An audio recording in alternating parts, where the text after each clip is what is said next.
What's up, everybody? If you're here, you probably know me, and if you do, you can skip past these next few seconds so it's not so awkward. My name's Brady. I have a band called Whiskey Mountain Highway here in Phoenix, Arizona, and I decided it was time to start capturing our journey because I get so caught up in everything, life and band stuff, that I forget to tell people what's going on, and half the time I don't even stop and reflect on stuff myself either. So this is my way to slow down, kind of share what's going on, and let everybody along on the ride with us. And so the vision is eventually I'll talk to people that inspire me, some bandmates, some friends, some family. And if you're thinking he set up a camera and he's talking into a microphone in his living room by himself, he's gone absolutely insane. You are correct. And if you're thinking, like, bro, you got one song out, isn't a podcast a bit dramatic? And honestly, I don't care. I think our journey is going to be worth documenting, and that's kind of that.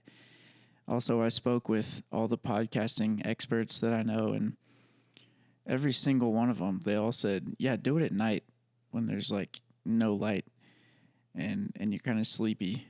And they said, yeah, do it in your beige, poor acoustic apartment where you can hear a plane fly over every 45 seconds and your freaking purple sweats while the dryer's running in the background.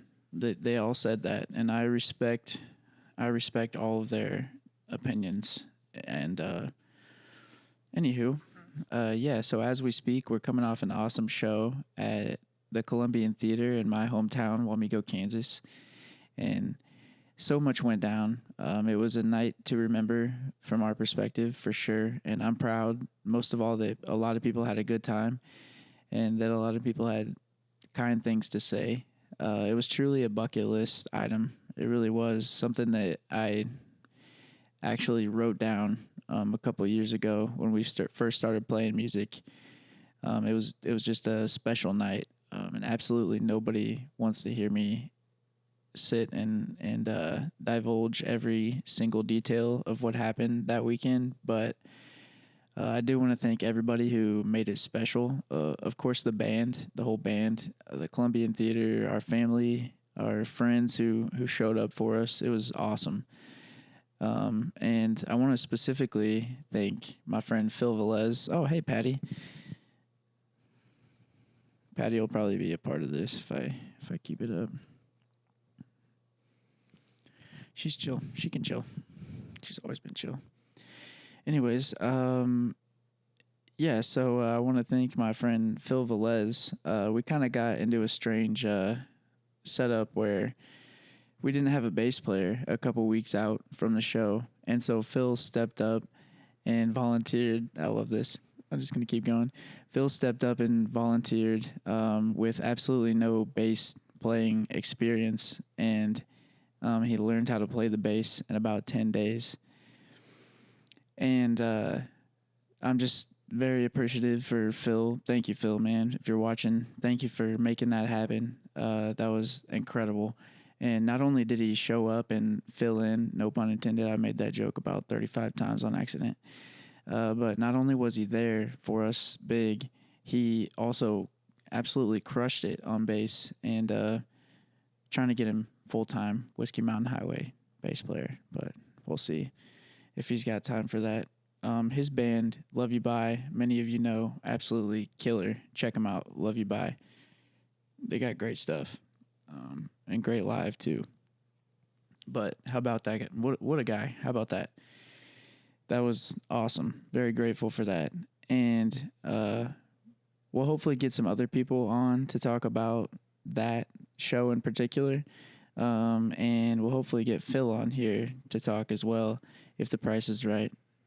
What else? Oh, I got notes like a nerd. We got more merch for the Wamego show. I was kind of reluctant to do it because I don't want to be more, I've said it a million times, but I don't want to be more of a merch company than a band.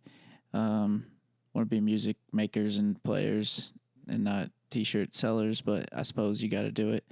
But we do, so we have some merch available left over from that. We got some stickers, some pins, some shirts, and should we set up a website to sell all this and other stuff? Yeah, absolutely, we could and should. But this just feels right for now. Just hit me with a DM or ask me in person or hit me with a text if you got my number. The most inefficient way. Let's do that. Just hit me up. Hit me up for Whiskey Mountain Highway merchandise. We've also finished recording, done with 3 songs. Should I say them here? Yeah, I'll say them here. See If I Can't, I Don't Dance, and Another Log are the 3 that we just finished, done, final mixes, ready to release. And I'm really, really excited with how those turned out. And I'll probably talk more about those if I keep this up, specifically each of them as they release or as I run out of stuff to talk about. And I Don't Dance is a song about no. So dumb. I'm really looking forward to putting those out. We're going to start with Another Log, and I want to also shout out everybody who worked on those. Jacob Termini on the drums. Brandon Meter did some stuff for us, a lot of bass, and Mike Babb played the guitar, did some vocals, and then we also had guest appearances from Mr. JT Sheets. Phil Velez did some vocals, and then Mr. Danny Gregg played the bass on it as well. And I also had some family members on Another Log, and they're admittedly they're way back in the mix. I just recorded them on family vacation with the equipment that I had. And so they're in there. It sounds like they're, across the street or maybe down the hall even. But they're in there if you listen real close. And hopefully, no, not hopefully, we will for sure get them into the mix front and center in due time. Hello, Patty. And shout out to Dylan Heinrich for producing on those tunes. He's the man, and I can't wait to record more stuff with him. He produced all 3 of those tracks. And we'll let you know more about those and Another Log, specifically, the Patty Tail, as that gets closer. But you're probably done listening to me yap. I don't know how long this has gone on, but what else do I have to tell you? We are playing live in a few places. I'm playing solo here at Horse and Hide Uptown in Phoenix with maybe some special guests. I'll post for more information on that. And then October 18th, the whole band is at Horse and Hide, and then we're back there on October 31st for an extra spooky Halloween show at Horse and Hide Arcadia. We're also working on an early November show, November 7th to be exact, in Cave Creek. And I'll have more information on that as we get closer to that. I think that's it. We do have more dates going forward the rest of the year, but that's all I'll bombard you with at this time. But thanks for watching this mad rambling. I hope to keep this going on as long as possible, as long as I can, as long as it feels right and we've got enough to talk about, which I feel like we will. But for now, I guess we'll get on back down the highway. All right, peace.